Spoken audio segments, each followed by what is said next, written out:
You are listening to the Pencil and Paper Podcast Network. I'm Katrina, and I love anime.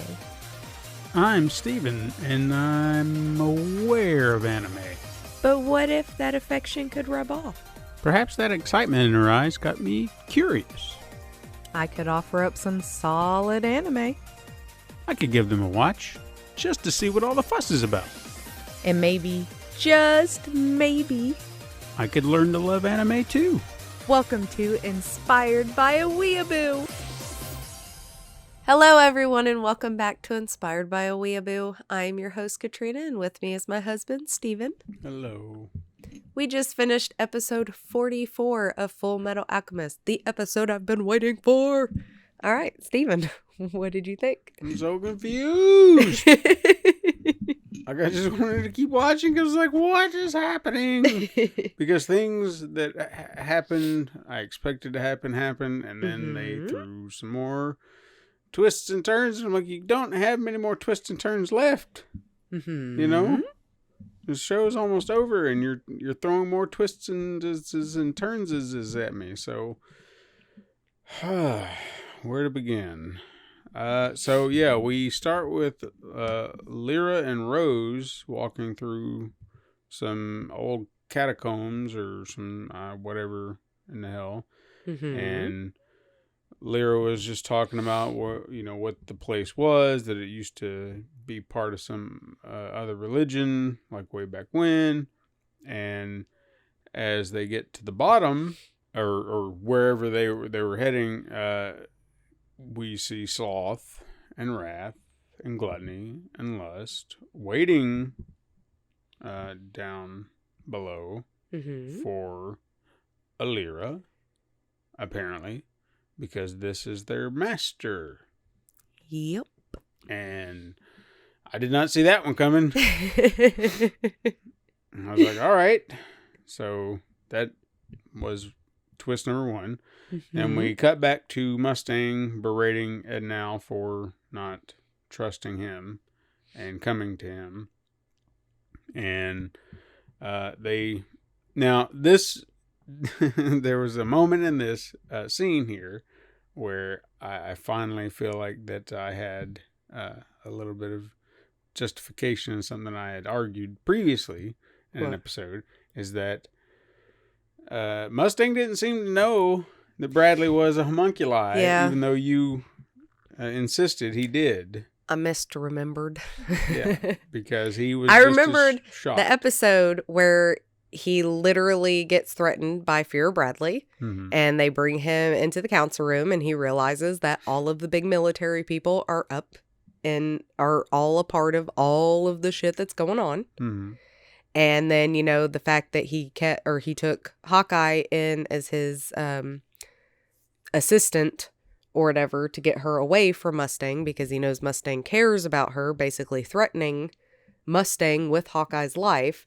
So I guess I misremembered on the fact that he didn't find out at that point that Führer Bradley was a homunculus. Gotcha. He just knew Führer Bradley wasn't a good person. Got it. So, or there was something seedy going on, I guess, technically. Right. Anyway. So Ed pretty much tells everybody who's there, which is all of Mustang's army and Winry and Cheska, that Bradley is a homunculi, and so is his secretary, and Cheska, being the lovable dope she is, just like, oh, that's a relief. I thought she was an alien because I forgot about her alien theory.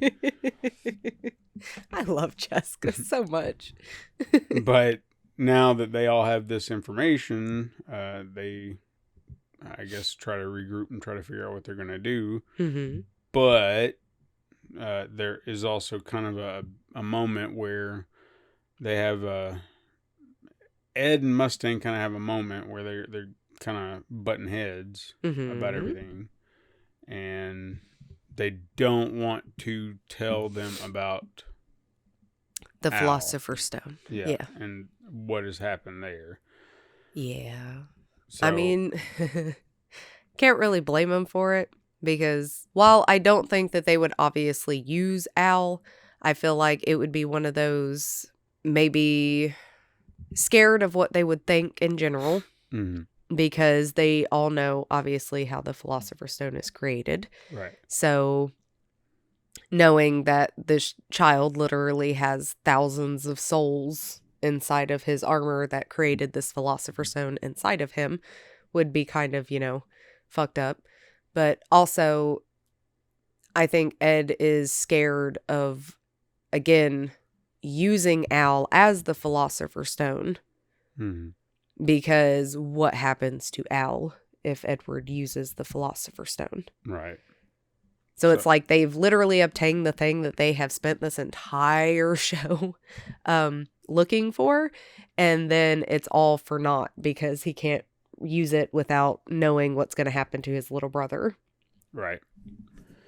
So, well, actually, before that little tiff between the two of them happened, they actually this happens on their way back to Risenbull, where Ed is talking to everyone else. They find out that Havoc and Fury are fine.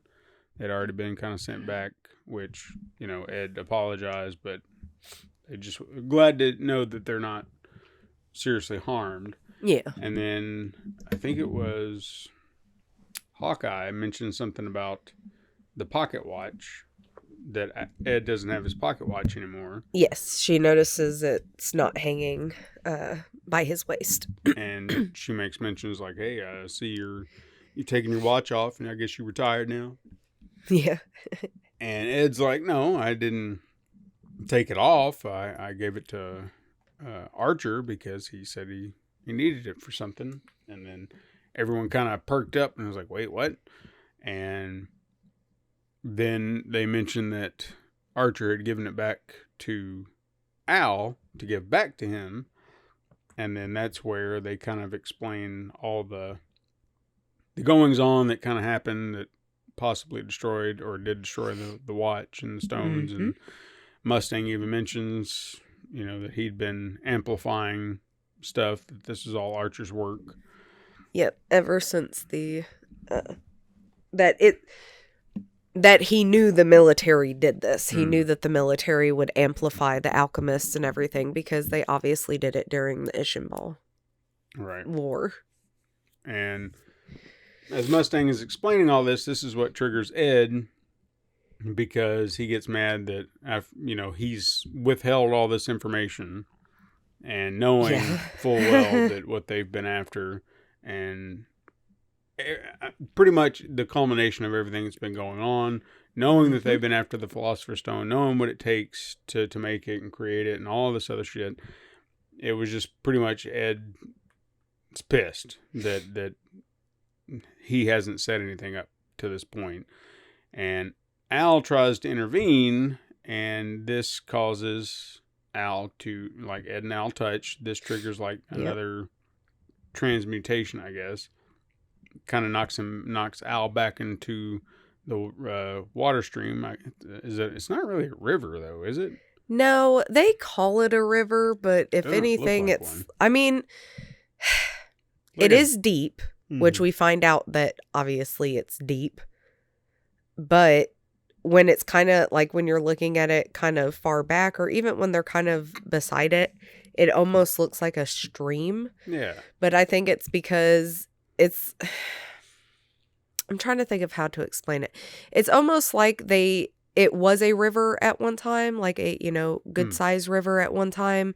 But then when they put in the railroad and everything else, it's like they took all the rocks and everything and just stacked it beside the river because it has massive boulders.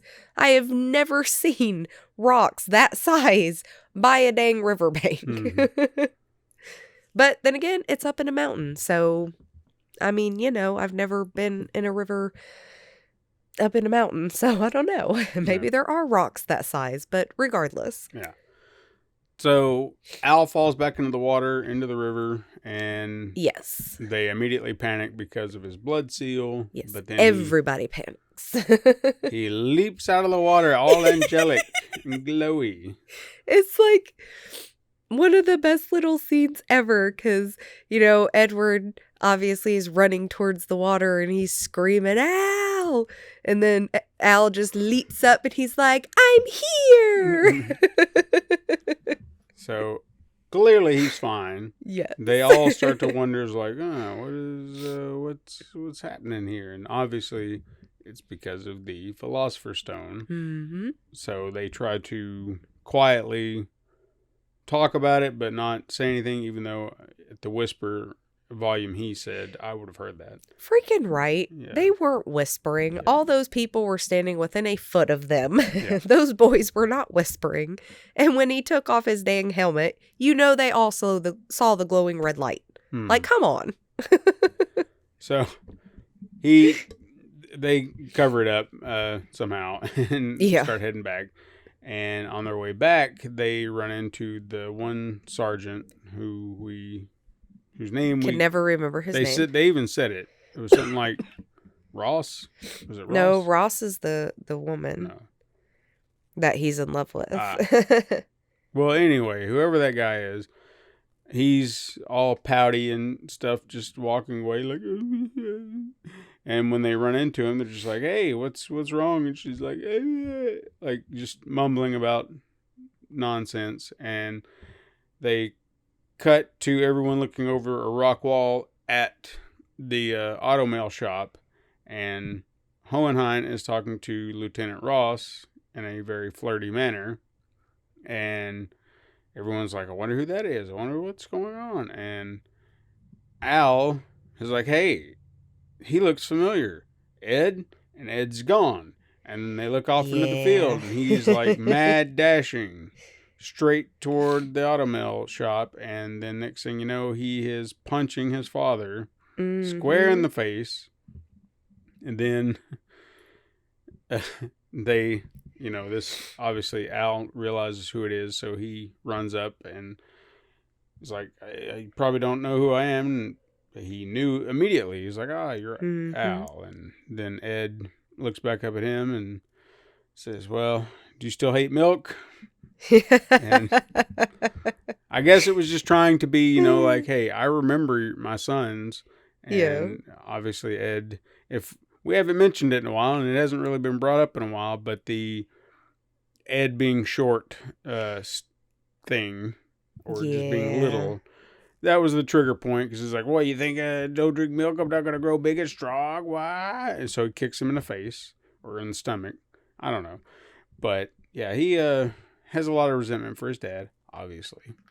And outside, everyone, or later that evening, I guess I should say, everyone's kind of sitting around, chit-chatting, having dinner, and Ed's pretty much laying out his frustrations about everything. And meanwhile, Hohenheim, he's not part of the whole dinner, but he is listening to the conversations going on, and he hears Ed describe Lyra.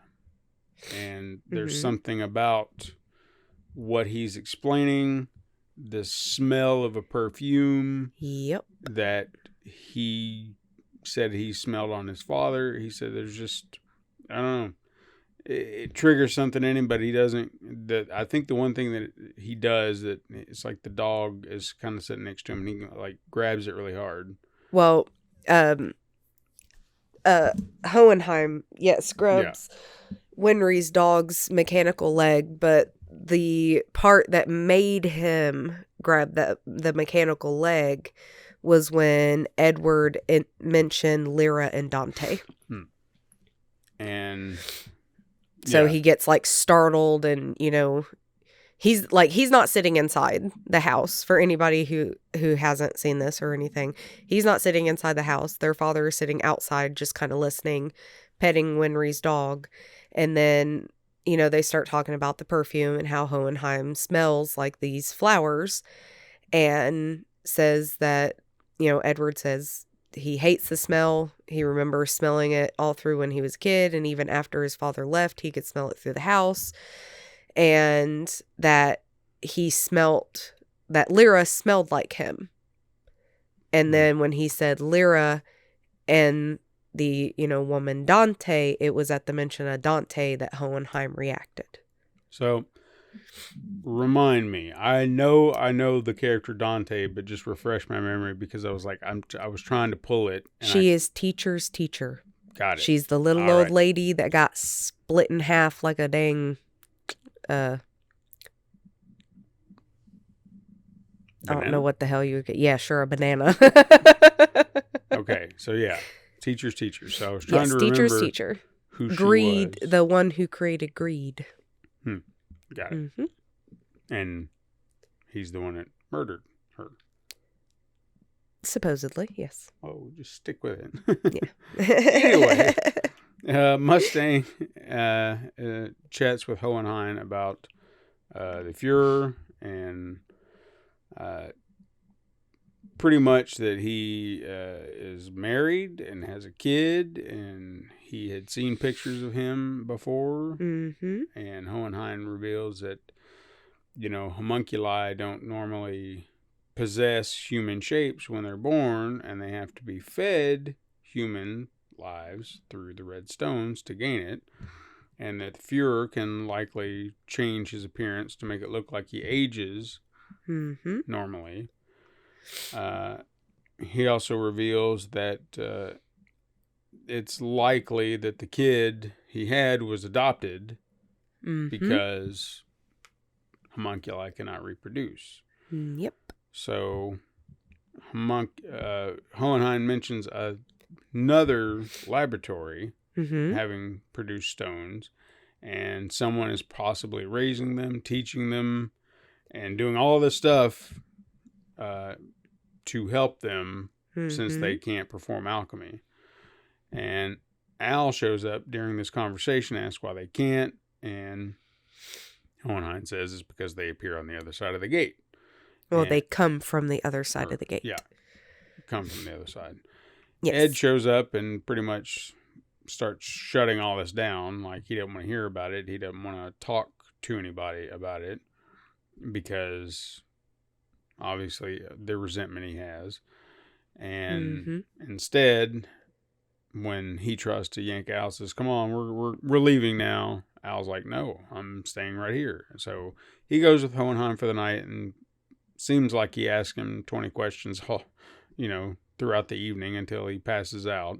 Then when morning comes, he goes to get him breakfast. He comes back, and Hohenheim is gone.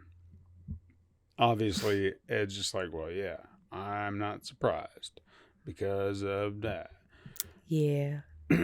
So Ed now decide that I guess they were going to just go after him, or at least Al was adamant about going after him. But Mustang tells them that they're to stay right there. They're not to leave. Yes. So they can go look into everything, especially about, Bradley being a homunculi. Then the grandmother tells them they're going to go hide in the basement. She actually tore, was that in that moment, or was that later? Yeah, that was later. So she makes them go hide off in the basement, and while they're down there, Cheska, Al, and Ed are talking about everything that happened. They bring up Juliet, the secretary, and Cheska was under the impression, like the story we'd heard previously, where she was responsible for the Ishbalan War. But then they were like, no, that's not true because of A, B, and C. This was all a ruse. And as they were having this conversation, this was something I completely had forgotten about because it had been so long. Yeah. As they were explaining all of this cover-up and stuff, conspiracies that the military had done, Cheska was like, well, you know what? That's probably what got Hughes killed. He found out. And then I forgot that they did not know Hughes had been killed. I had forgotten. And oh, shit. The chaos that came with that. Yeah.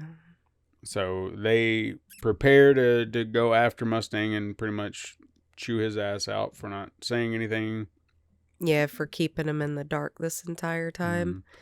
Cheska and Winry try to hold him back. They, even Ed starts chewing out Winry's like, you knew too, didn't you? And she's like, I didn't know how to tell you. And at this point, the grandmother, just tears into Ed and tells him he needs to stop being a child. and grow the fuck up, pretty much. Yeah. That there's a lot more going on here than just these petty little things. And Mustang did what he did, so it wasn't. So he would, kept that one detail from him, so he wouldn't just go out and do this exact thing, go out for revenge. Yes. He had been withholding certain bits of information because of certain reasms. And even Winry kind of admitted, she's like, I had my problems with him, but I'm kind of putting it aside because I'm understanding his reasons for doing what he did. And it's same with Cheska. She didn't trust him. And it's all this other stuff that everyone's realizing he's not doing it to be a jerk or to be petty. It's like he's withholding this information for everyone's protection and trying to do what he can to protect people. And while that's all good and fine and dandy and, an adult thing to do, it always kind of makes me, I don't know, kind of laugh because they like to point out that Ed and Al are children. But then when they act like children, they tell them to grow up. Yeah. And at the end of the day, he's doing the same thing to them that he doesn't want them to do to him, which is to keep shit from him. Mm-hmm. But yet Mustang has not been forthcoming from the very moment that they met him. Has never been 100% upfront and honest with either of the boys. But then acts like it's such a big deal when the boys aren't open and honest with him. And I feel like Ed and Al have every right to be upset with Mustang as well as Renry and the rest of them because while yes, they shouldn't go out and seek revenge for it, at the end of the day, they were very close to Major Hughes. And they looked up to him, and they loved him, and they knew he loved them. Mm-hmm. And while, yes, Mustang was the closest to him because he had been his best friend for decades, at the end of the day, they are still fucking children. Yeah. They are still children. And while you can, yes, say to Edward, well, you should have thought of that before, you decided to join the military, Al never joined the military. He is still a child. He has every right to be upset that the man that has been the only man to ever be a father figure to him is dead, has been dead, and they didn't know shit about it. Yeah. They thought that they would get to go back to Central one day and see Hughes, see his wife, see his child, and he's not there. And they just find out from Cheska in their fucking basement. Yeah. In a very casual conversation. Yes, in a very, just, she just blurted that shit out. Mm-hmm. And to think that, well, they shouldn't have reacted in that moment. No, anybody would have reacted in that moment. Mm-hmm. So, Ed pretty much declares in that moment, I hate Mustangs. Yes. And this is where our next big twist, because if that wasn't enough, with them learning all that, then we find out where Hohenheim went, because he walks into that very church where the homunculi are. Mm-hmm. And the moment he sees Lyra, he calls her out as Dante. Yes. Saying, I know that stench. I know that body doesn't matter a damn bit. I know exactly who you are. And I guess we'll just call her Dante from this point on. Dante orders Gluttony to attack, and Hohenheim shows that he can also do alchemy without transmutation circles. So there's yet another twist. And I don't know, it's even as they're kind of having this little talk, because he's talking about the decaying body that she's inhabiting. Mm-hmm. She kind of hints that maybe he's doing the same. Mm-hmm.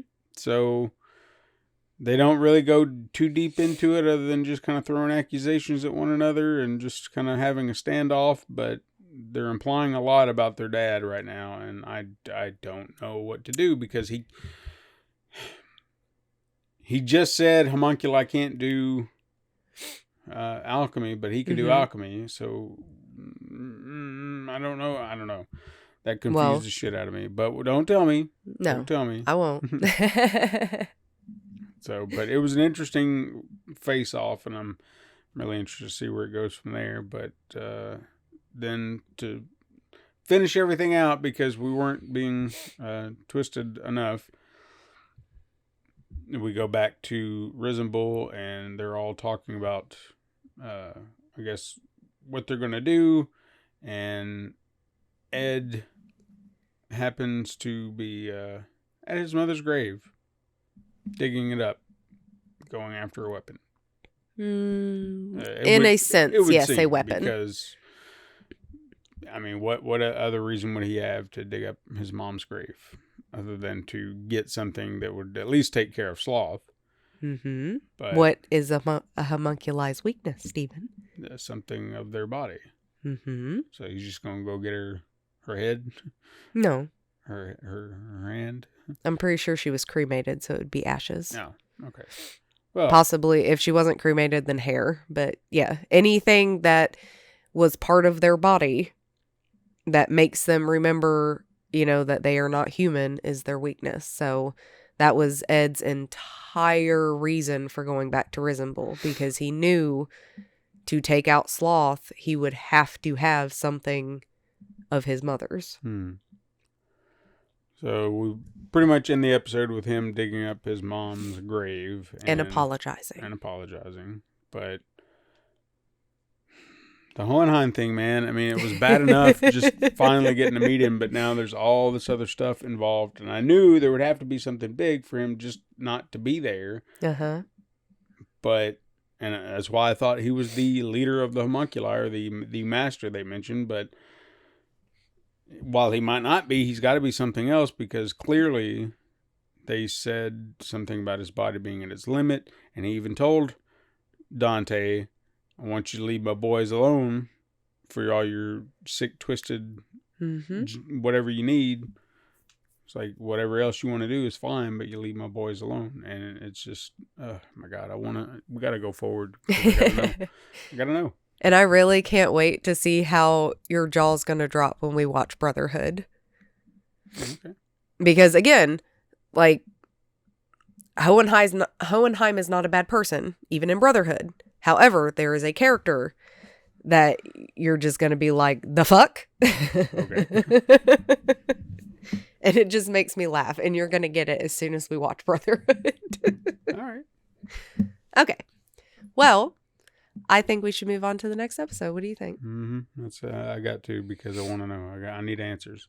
Well, on that note, all of my weebs, you know exactly where you can find us if you have been, listening to us up to this point.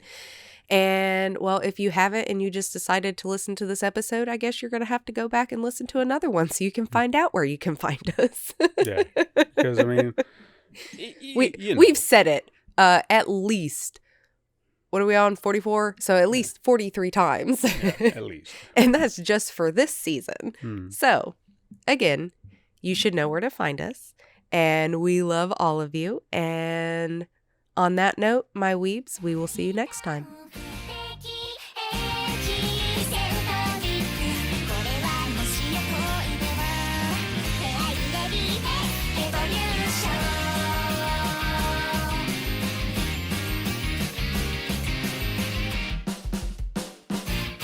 This has been a Pencil and Paper Podcast Network production.